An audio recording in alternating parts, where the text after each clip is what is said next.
오늘 아모스 말씀을 통하여 우리는 복 있는 사람이라는 제목으로 함께 말씀을 나누게 됩니다. 오늘 우리가 읽은 6장 1절 말씀을 보게 되면 화 있을진저로 선포되고 있는데 왜 제목은 복 있는 사람인가? 라고 하는 의구심이 드시는 분들이 계실 거다라는 생각이 듭니다. 아모스는 어떠한 사람이었습니까? 아모스는 7장에 가서 보게 되면 자기 자신을 이렇게 소개하고 있습니다. 자기 자신은 뽕나무를 재배하는 자고 목자로서 양치고 또한 짐승을 치는 목축업에 종사하고 있던 자지, 자기는 선지자도 아니고 그 어떠한 것도 아니다라고 이야기를 합니다. 이런 측면에서 저는 개인적으로 항상 생각할 때에 제가 싫어하는 부분의 종류의 사람이다라고 말을 해야 될지는 모르겠습니다. 모든 사람을 다 품어야 되지만 개인적으로 매우 싫어하는 스타일의 한 사람, 자기만 하나님의 계시를 받는 것처럼 행동하는 사람들,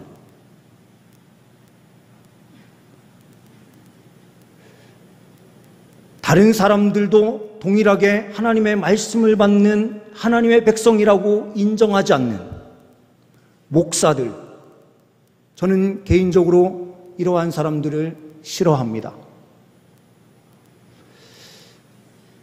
그렇다고 해서 싫어하는 것을 티를 내지는 않습니다.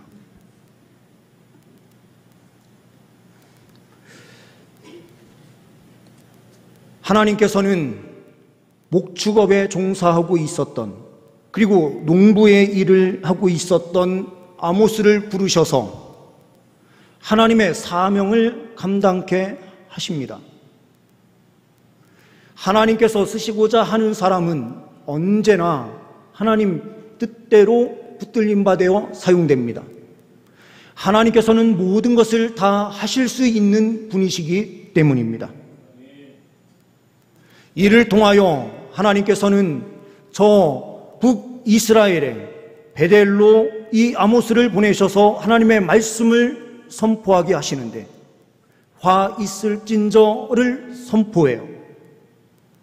반대로 우리가 생각해 볼 때에 하나님께서는 진정 북이스라엘을 멸망시키기 위하여 하 있는 땅을 만드시기 위하여 아모스를 일으키셔서 그 땅에 파송시키셨는가 를 우리는 생각해 보지 않을 수 없습니다. 하나님께서 그를 북이스라엘에 파송시키신 이유는 그 말씀을 깨닫고 돌이켜서 하나님 백성으로 살아가라 라고 선포하시기 위하여 이 선지자를 보내시고 계신 거예요. 이러한 측면에서 그들에게 있는 책망의 내용을 우리는 바꾸어서 그들이 책망의 자리에 있는 그 말씀을 받아서 우리는 회개함으로 하나님 뜻대로 살고자 나아갈 때에 우리는 복 있는 사람으로 세워지게 되는 줄 믿습니다. 이러한 측면에서 복이 있는 사람은 어떠한 사람입니까? 첫 번째로는 겸손한 사람이 복 있는 사람이다라는 사실입니다. 1절, 2절 말씀을 보게 되면 이렇게 말씀하고 있습니다. 시온에서 교만한 자와 사마리아 산에서 마음이 든든한 자, 곧 백성들의 머리인 지도자들이여, 이스라엘 집이 그들을 따르는도다. 너희는 갈레로 건너가 보고 거기에서 큰 하맛으로 가고 또 블레셋 사람의 가드로 내려가라. 너희가 이 나라들보다 나으냐? 그 영토가 너희 영토보다 넓으냐? 시온에서 교만합니다. 사마리아 산에서 마음이 든든합니다. 이 말씀이 주어지는 시기는 언제인가? 아모스서 1장 1절에 가서 보게 되면 이 시기는 여로보암 왕 시대다라고 기록되고 있습니다. 여로보암은 북이스라엘에 2명의 왕이 있었습니다. 첫 번째 왕은 남유다와 북이스라엘이 갈라지는 처음 때의 왕, 북이스라엘의 처음 왕, 남유다의 왕 르호보암과 여로보암이 있게 돼요. 그래서 이 사람은 여로보암 1세로 우리는 지칭합니다. 여로보암 2세는 똑같은 이름을 가진 지금 아모스 시대의 왕 위에 있었던 사람을 여로보암 2세다라고 우리는 지칭합니다. 이 여로보암 시대가 얼마나 찬란한 영광이 있었는지요. 이전에 영토를 다 회복할 만큼 군사력, 경제력, 문화 모든 측면이 발달되어 있고 화려한 문명을 만들어내고 있었던 시기입니다. 그래서 이 북이스라엘 사람들은 이렇게 생각했습니다. 우리는 세계에서 가장 뛰어난 민족이야. 세계에서 선진국이야 라고 하는 자부심이 있었던 민족이었던 것입니다. 그러면서 주님께서는 2절에서 갈레, 이 갈레는 명확하게 어디인지는 알 수 없지만 시날 땅 근처인 바벨론 땅의 어느 지역일 것이다 라고 봅니다. 그리고 큰 하맛이라고 하는 이 하맛은 아람 지역의 수도 역할을 할 만큼 큰 그런 도시였습니다. 블레셋 사람의 가드라고 하는 것은 우리가 잘 알고 있는 대로 블레셋의 5방백 큰 도시가 있었는데 그 가운데 하나가 가드였습니다. 그런데 이 말씀이 선포되고 기록되는 시점이었던 주전 750년, BC 750년경에는 그들의 땅은 이미 다 폐허가 된 상황이었습니다. 그러니 아모스는 하나님 말씀을 전하면서 그곳으로 가보라. 그 화려했던 땅들이 어떻게 되었는가? 지금 화려하다고 하는 지금 이 베델 땅, 북이스라엘 땅, 이 땅도 그렇게 될 수 있다라는 사실을 선포하는 거예요. 그렇게 된 이유가 무엇입니까? 시온에서 교만했기 때문입니다. 사마리아 산에서 마음이 든든했기 때문입니다. 사마리아 성이 얼마나 초롱성과 같은 성이었는지 마지막에 북이스라엘이 멸망하는 과정 속에서도 분명하게 보여요. 최강대국이라고 할 수 있었던 아수르가 남침을 해 내려와서 이 베델 땅 그리고 사마리아 지역을 완전히 에워싸게 됩니다. 열왕기하 17장 말씀을 보게 되면 그때에 사마리아 성을 3년 동안 에워싸고 있어도 정복하지 못하는 성이었다라고 기록하는 거예요. 3년 후에 이 아수르에 의하여 완전히 멸망하고 주전 722년에 북이스라엘은 완전히 멸망하게 됩니다. 사마리아 성을 든든하게 세워놓고 국방력을 튼튼하게 한 그때에 이들은 오만함에 빠지기 시작했습니다. 우리는 세계 선진국이지. 우리나라의 상황도 똑같지 않습니까? 우리나라도 선진국이다 하면서 얼마나 자부심을 갖고 살아왔습니까? 이제는 우리가 세계에서 열강의 10위권 안에 들어가는 강대국이 되었다. 주님께서는 잠언 16장 18절 말씀에 우리가 잘 알고 있는 말씀, 교만은 패망의 선봉이요 거만한 마음은 넘어짐의 앞잡이니라 라고 하는 말씀처럼 교만이라고 하는 것은 패망의 길로 달려가는 것입니다. 어느 때는 이런 생각이 들어요. 하나님, 이스라엘 백성들이 그렇다고 성적으로 타락해서 음행을 저지르거나 어떤 문제였다면 이해가 되는데 아니 마음이 조금 높아졌다고 그게 그렇게 나라가 멸망할 문제입니까? 라고 질문 던질 수도 있을 것 같아요. 우리의 마음 안에도 하나님 조금 마음이 높아졌다고 이 일을 가지고 그렇게 고난을 주시고 힘들게 하시는 것이 정말로 맞습니까? 라는 질문을 던져보고 싶을 때가 한두 번이 아니죠. 그런데 하나님께서는 어떻게 말씀하십니까? 교만함이 들어가는 순간 그 안에는 하나님이 안 보이기 시작하는 거예요. 작은 교만함이 우리 안에 들어오기 시작하는 순간부터 하나님은 보이지 않는 것이 이 교만의 특징이에요. 그래서 멸망으로 달려가는 백성들의 그 태도의 모습을 보게 되면 멸망하는지도 모르고 멸망길로 달려가는 것이죠. 북이스라엘 백성들이 그러했습니다. 견고한 성을 쌓아 올려놓고 이곳은 아무도 침투하지 못하니까 이렇게 생각을 해요. 그런데 의인은 어디로 향하여 달려갑니까? 잠언 18장 10절 말씀에 이렇게 말씀하고 있습니다. 여호와의 이름은 견고한 망대라. 의인은 그리로 달려가서 안전함을 얻느니라. 의인은 견고한 망대이신 하나님께로 달려가므로 그 자리에서 우리가 얼마나 연약한 존재인지 알고 하나님 앞에 엎드리며 달려가는 것입니다.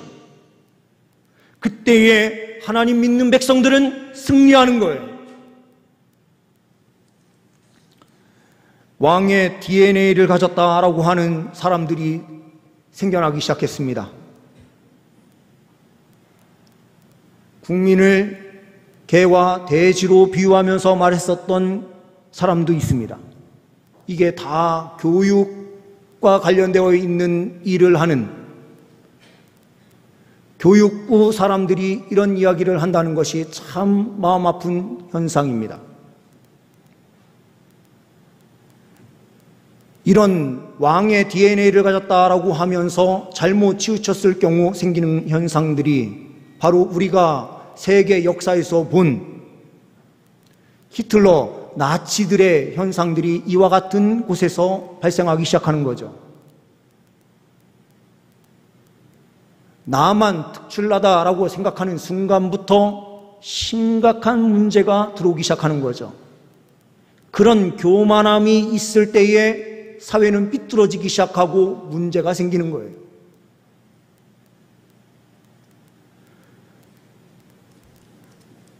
우리 그리스도인들은 어떠한 모습으로 달려가고 있습니까? 우리 그리스도인들은 예수 그리스도를 영접하는 자, 곧 그 이름을 믿는 자들에게는 하나님의 자녀가 되는 권세를 주셨다라고 말씀하는데, 이 권세를 가지고 세상에 나아가서 나는 왕의 DNA를 가졌고 너희는 아무것도 없는 자들이다 이렇게 말하라고 그 권세를 우리에게 주신 것이 아닙니다. 우리는 철저하게 그 권세를 가지고 예수 그리스도를 선포하고 전하기 위하여 섬김과 순종의 모습으로 달려가는 것입니다. 이럴 때에 이 세상은 치료되고 변화되는 것입니다. 두 번째로는 하나님 나라에 관심 있는 자가 복이 있는 사람이다라고 성경은 말씀하고 있습니다. 5절과 6절 말씀을 보게 되면 비파 소리에 맞추어 노래를 지절거리며 다윗처럼 자기를 위하여 악기를 제조하며 대접으로 포도주를 마시며 귀한 기름을 몸에 바르면서 요셉의 환난에 대하여는 근심하지 아니하는 자로다. 다윗처럼 자기를 위하여 악기를 제조합니다. 우리는 다양한 취미를 가질 수 있는데요, 이 시대에 악기를 만들 수 있다는 것은 엄청난 부가 있다는 상징적 의미였습니다. 개인적으로 갖는 악기, 이것이 어떻게 가능하겠습니까? 진짜 제대로 된 음악을 하기 위해서는 궁중에나 가야 그것을 볼 수 있는 거죠. 재래의식이 전부 다 이런 노래들을 통해서 나타나는 것이죠. 우리나라도 마찬가지였고 다른 모든 나라들도 그 악기를 다룬다라고 하는 부분에서는, 특히 다윗의 악기를 강조하는 부분은 그들의 부를 축적하는 방식이 얼마나 대단한 상황으로 나아가고 있었는지를 반증하여 보여주는 표현이에요. 그리고 내부 안에는, 몸 안에 채우는 방식은 대적으로 포도주를 마실 만큼 부요함이 있어요.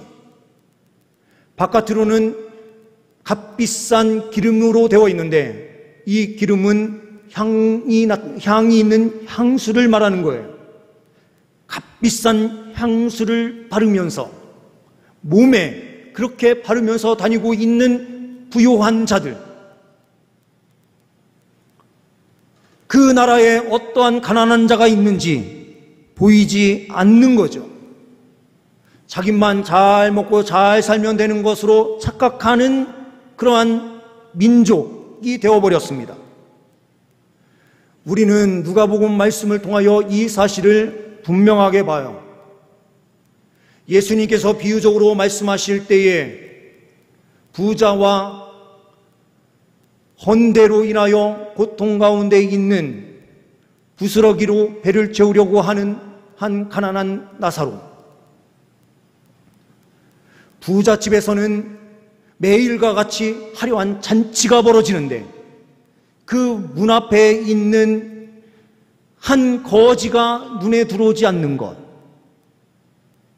그렇게 큰 부요함이 있는데도 문 밖에 바로 발만 바깥으로 나아가도 보이는 그 연약한 자가 보이지 않는 것, 이런 현상은 바로 타락의 극치를 보여주는 표현입니다. 하나님 나라에는 관심이 없어요. 하나님 나라에 관심 있는 자가 하나님으로부터 복을 받는 것인데, 하나님께서 부자에게 관심이 없는 게 아니에요. 하나님께서 관심이 있으셔서 부자가 될 수 있도록 물질의 부요함도 주셨고 권력도 주셨고 모든 것을 주세요. 얼마나 특별한 은혜와 사랑을 받는 존재가 부자입니까? 그런데 하나님께서 그러한 부요함을 사랑으로 주신 이유는 무엇일까요? 나 혼자만 생각하라고 하나님께서 그 부요와 사랑을 부자에게 허락하시는 것이 아니라 하나님의 뜻이 있는 곳에 그 모든 것들을 흘려보내도록 하기 위하여 부요함을 주시는 거예요. 주님의 공동체에 하나님께서 부흥을 주시고 성장을 주시고 하나님께서 물질의 은혜도 허락하여 주신다면 교회가 해야 할 일은 어떠한 일입니까? 하나님의 그 눈길이 있는 그곳에 이 모든 것들이 흘러갈 수 있도록 어떻게 우리가 구조하고 만들어내느냐의 문제. 교만한 교회가 될 경우에는 하나님의 그 뜻이 보이지 않습니다. 이 삶 속에서 우리만 좋다고 찬양하는 공동체가 되어버린다면 하나님께서 책망하는 북이스라엘의 모습이 우리의 모습이 될 수 있는 것입니다. 하나님의 마음을 품고 하나님의 사랑을 실천하는 공동체로 힘있게 달려갈 때에 하나님께서는 더 큰 것을 맡겨주시고 이 세상을 변화시키는 능력의 공동체로 우리 교회를 세워주실 줄 믿습니다. 지난 9월 1일은 우리 교회의 53주년이 되는 날이었습니다. 앞으로 55년을 바라보고 그리고 60년을 바라보면서 달려가는 우리 공동체가 어디에 관심을 가져야 하는가?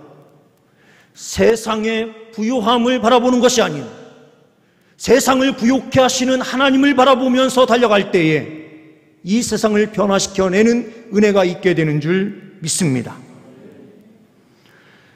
세 번째로는 복이 있는 사람은 깨어있는 사람입니다. 7절 이후의 말씀을 보게 되면 이렇게 말씀합니다. 그러므로 그들이 이제는 사로잡히는 자 중에 앞서 사로잡히리니 기지에 켜는 자의 떠드는 소리가 그치리라. 만군의 하나님 여호와의 말씀이니라. 주 여호와가 당신을 두고 맹세하셨노라. 내가 야곱의 영광을 싫어하며 그 궁궐들을 미워하므로 이 성읍과 거기에 가득한 것을 원수에게 넘기리라 하셨느니라. 한 집에 10사람이 남는다 하여도 다 죽을 것이라.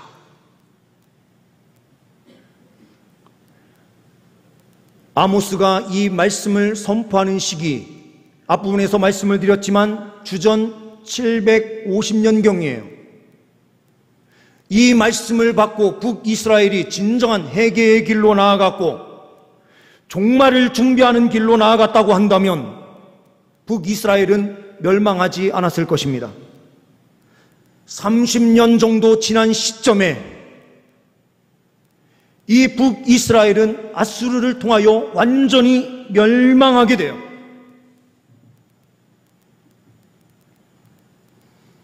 깨어있는 신앙생활은 무엇입니까? 종말을 대비하는 삶이죠. 주님께서 다시 오신다라고 약속하신 그 말씀이 있는데도 우리는 그 말씀을 믿지 않는 신앙생활을 할 때가 얼마나 많습니까?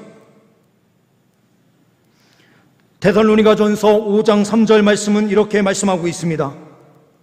그들이 평안하다 안전하다 할 그때에 임신한 여자에게 해산의 고통이 이름과 같이 멸망이 갑자기 그들에게 이르리니 결코 피하지 못하리라. 주님께서는 마지막이 있다라고 우리에게 말씀하여 주시고 계세요. 이때에 우리는 깨어있는 신앙으로 나아갈 때에 진정한 승리의 은혜를 누리게 되는 줄 믿습니다. 미국 폭스사라고 하는 회사에서 판매 사원을 모집한다는 광고를 내게 됩니다. 이때에 무려 1,500명이 자기소개서를 보내면서 입사하겠다라고 하는 그 의사를 전달하게 돼요. 모든 이력서, 자기소개서를 받은 이 폭스사는 어떤 사람을 채용해야 되나 하다가 한 사람만 채용하게 됩니다. 이 한 사람이 자기소개서를 아주 짧게 썼는데 이렇게 글을 썼습니다. 저는 현재 가구점에서 근무하고 있습니다. 어느 때라도 가구점을 한번 방문하시면 판매원으로서의 능력을 금방 판단하실 수 있으실 것입니다. 가구를 사는 척하고 한번 방문해 주십시오. 제 머리는 빨간색이기 때문에 저를 알아보기는 매우 쉬우실 것입니다. 그러나 저는 손님을 알아볼 수 없으니 평상시 손님처럼 저는 당신을 대하게 될 것입니다. 그리고 저의 판매 실력과 손님에 대한 그 친절함을 분명하게 보시게 되실 것입니다. 이렇게 자기소개서를 쓴 사람을 채용하게 됩니다. 언제 어떠한 사람이 올지 항상 깨어있는 삶을 사는 사람은 누가 어느 때 들어오든 아무 상관이 없는 것이죠. 우리의 신앙생활도 하나님 말씀 앞에서 어떻게 깨어있는 신앙으로 달려가고 있는가, 우리의 삶을 점검할 필요가 있는 것입니다. 어느 집에 세 자녀 아들을 둔 가정에서 있었던 우화의 내용입니다. 이들이 사는 집은 높은 산 꼭대기, 그 꼭대기에 사는 집이에요. 아들 셋과 함께 있는데 비가 많이 온다는 소식이 들려와요. 그런데 이 사람들이 생각할 때에 높은 산에 살면서 지금까지 단 한 번도 물 때문에 어려움 당한 적이 없어요. 침수라는 것은 그 마을에 있을 수가 없는 것이었습니다. 그런데 비가 한참 쏟아져요. 그래서 큰형이 이렇게 이야기를 합니다. 내가 밤에 나가서 어떻게 되는지 내가 깨워서 지키겠다. 며칠 동안 그렇게 수고한 후에 이제 힘이 드니 둘째에게 이 일을 맡기게 됩니다. 둘째가 밤이 돼서 가만히 보니 여기는 잠길 일이 전혀 없는 곳이에요. 그래서 들어가서 잠을 잡니다. 다음 날 깨서 보니 아무 일 없어요. 그 다음 날도 비가 쏟아지는데 셋째 그리고 첫째에게 다시 순서가 돌아와요. 첫째는 또 바깥에 나가서 밤을 지새웁니다. 둘째의 순서가 또 왔는데 둘째는 어김없이 또 그 어떠한 일도 일어나지 않을 거야 라고 하면서 가서 자기의 침대에 가서 잡니다. 그렇게 하다가 40일 정도 됐을 때에 어떻게 됩니까? 창세기 말씀을 보게 되면 가장 높은 산의 15규빗, 이것은 최소한 7m에서 9m, 거의 10m 높이 더 위로 물이 창궐하게 되었다라고 성경은 기록되거든요. 그러한 일이 그곳에서 만약 펼쳐진다면 어떻게 될까요? 그 우아는 지붕 위에 올라가서 헬리콥터를 타고 구출을 받고 둘째만 죽었다라는 내용입니다.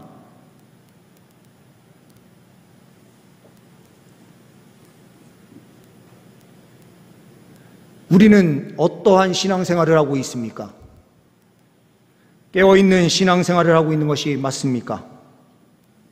사로잡혀 갈 것이고 멸망할 것이다 라고 하는 하나님의 예언의 말씀을 들었다면 그 자리에서 니느웨도 왕으로부터 시작해서 모든 짐승에 이르기까지 모두가 다 나와서 다 회개할 때에 하나님께서는 은혜의 역사를 베풀어 주셨는데 북이스라엘은 하나님의 말씀을 한쪽 귀로 듣고 한쪽 귀로 흘려보내는 깨어있지 못한 신앙을 함으로써 결국에는 그 민족은 완전히 멸망하게 되었습니다. 우리는 복 있는 사람으로 살아가기 위해서는 깨어있는 신앙으로 나아갈 때에 우리는 승리할 수 있게 되는 줄 믿습니다. 오늘 하루도 깨어있는 신앙으로, 내일도 깨어있는 신앙으로 매일매일 주님과 동행하여 승리하시는 모든 주의 백성들 되시기를 간절히 소망합니다. 기도하십니다. 하나님 아버지, 우리 모두가 복 있는 사람이 되게 하여 주옵소서. 늘 항상 하나님 앞에 겸손한 자로 세상 일에 관심 두는 일보다 하나님 나라에 관심을 두는 자로 주의 영광을 위하여 달려가는 깨어있는 신앙인 되게 하옵소서. 우리 주 예수 그리스도의 이름으로 기도하옵나이다. 아멘.